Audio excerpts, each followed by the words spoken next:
Hey, what's going on, y'all? Welcome to You Better Preach. Preach it. Preach. Gotta preach. You I'm should preach. Darius. Gotta preach a lot. A lot of preaching? Okay. Go ahead, do your thing. I'm Darius. I'm dialing. And we are just two dudes who love God and are students of preachers and just want to create a platform for people and to share with them the different pastors that we love and we rock with, and also get exposed to different pastors that you may love and you may rock with. Oh yeah, for sure. And so, we wanted to get this space because there's a lot of preaching out there. There's a lot of word out there. And we had these conversations all the time. And I know that the people who are tuning in now, because you was here last week, if you're here this week, you're probably some of those early adopters, those people who already listening to a bunch of preaching and want to hear everything that anybody's saying about preaching. We appreciate you. Make sure you hit the share, do that thing. But we wanted to have a space where that information was coming in together, right? There was a space where somebody was dissecting it or teaching people how to dissect it. What's good and maybe what's not so good will be nice, I guess, sometimes. And we have some segments that we have decided that we're going to do. One of our segments is a weekly segment that we'll be doing. It's called What You've Been Chewing On. And so this week, what I've been chewing on is Paul. I'm not always the biggest fan of Paul. The guy that wrote 2/3 of the New Testament, not always my favorite human. However, the faith dictates that because he is human, because he is my brother, there must be something good, and I need to make sure that I am receiving what God has for me in his teachings. And so that's been a challenge for me. Reading 1 Timothy is a challenge. The first 3 chapters of 1 Timothy, especially Timothy 2, we're not going to go way into that. But Timothy 2, there's some problems. But it gets better as you read on, I guess, as the Bible goes. So that's what I've been chewing on the last week or so. Yeah, for me, I've been chewing on, I have this saying that I've been adopting from this beautiful little girl who was talking to her dad as she's trying to strap herself in, and he's continually trying to help her, and she's like, worry about yourself. Worry about yourself. And for me, that's where I've been at. I feel like sometimes we can get too caught up in what's going on in this person's life or in that person's life, and we're not focused on what we need to be doing, which means that we're not progressing and doing what we're not progressing and not growing because we're not doing what we need to be doing, because we're so busy looking to the left and to the right. So for me, I have been focused on worrying about myself, making sure that I'm doing what it is that I believe God is telling me to do and what's best for me and my family, and not getting caught up in what the Joneses are doing next door. All right, D-Money, you better preach then, brother. You're doing your thing. Well, shoot, let's just get into the preaching then.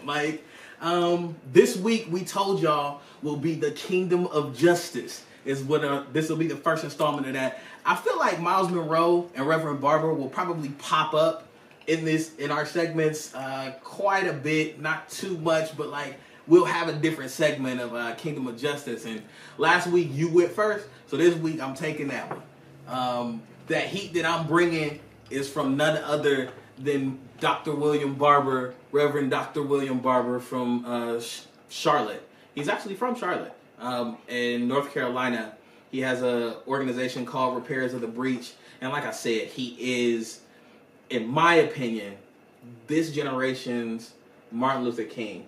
He picked up the mantle from Martin, and Martin, that's my homeboy. He picked up the mantle from Dr. King, and he's carrying on the Poor People's Campaign, and he has a message that he presented called When Silence is Not an Option. One of the things that I love about William Barber is that he gives you a view of Old Testament prophets that you generally don't get, right? He talks about Ezekiel, which is now becoming quickly one of my favorite prophets, about how in Ezekiel he was dealing in a time where corrupt leaders were taking over and were taking advantage of the poor. It sounded really familiar to me, so it hits me because I'm more social justice minded. So it hit me where it needed to hit me, and so I love his cadence. Like, he's a old school, and I'm looking at a picture of him right now because it's on our YouTube. Make sure you're subscribed to our YouTube channel so you can get these messages. And it's one of those still shots of him, and it looked like he's screaming at you, like he's in the middle of his cadence. And it's one of those things that makes you remember how we got the power of liberation as black folk. Remember the power of the preached word to get you through some really tough times, and I love it. So before we dive in a little bit deeper, because I do want to know, like, I need a highlight. Like, give me something that really hit home for you to what he talked about. But before we get there, let me be frank with our viewers and with you. This dude is not for the faint of heart. Like, not at all. Facts. He gonna serve it up to you raw. Like, you better be ready, and it's gonna be truth. And either you can handle it or you can't. But either way, this is how he gonna serve it up. So just be prepared to be challenged. Definitely be prepared to be challenged by Dr. Barber. Because, man, I know that when I was listening to it, I was like, yeah, this dude ain't no joke. And he challenged me, so. The thing I like about Reverend Barber in this particular one, where he talks about silence no longer being an option, he is discussing the idea that while these prophets are coming to you and telling you that the things that are happening around you are wrong, that your leaders, and he quotes from Ezekiel, that your leaders are like ravaging wolves, taking advantage of the poor, is no longer an option for believers, for the church, Big C church, to be silent.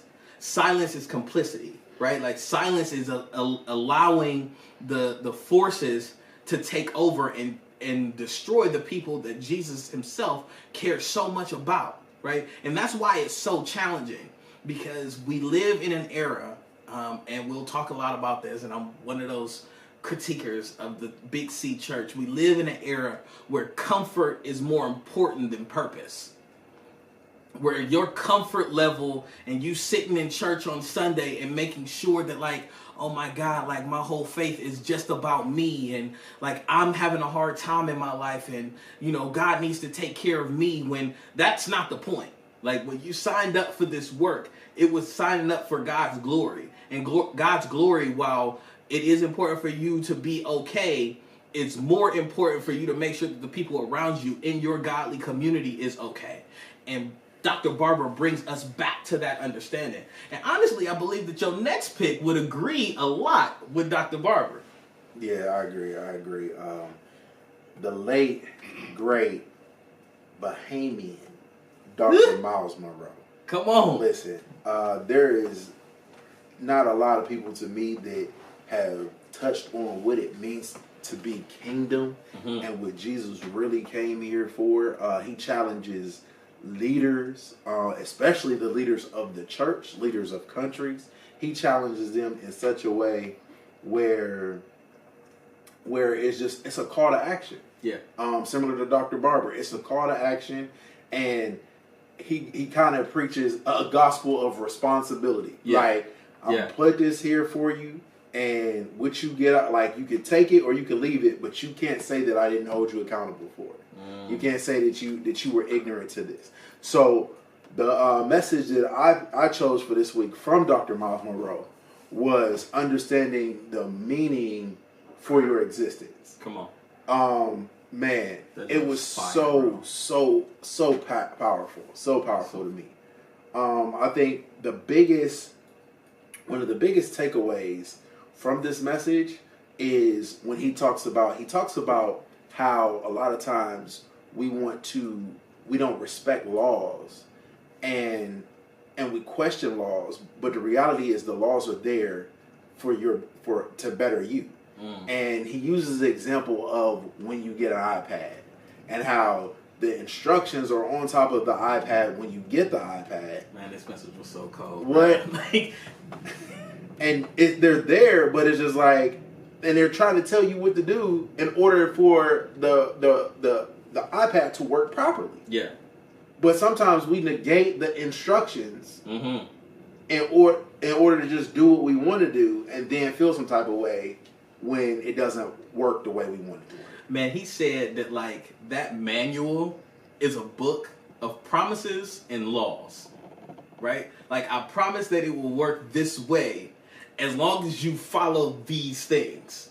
So much so that there's at the end of every manual, there is a guarantee and a warranty, right?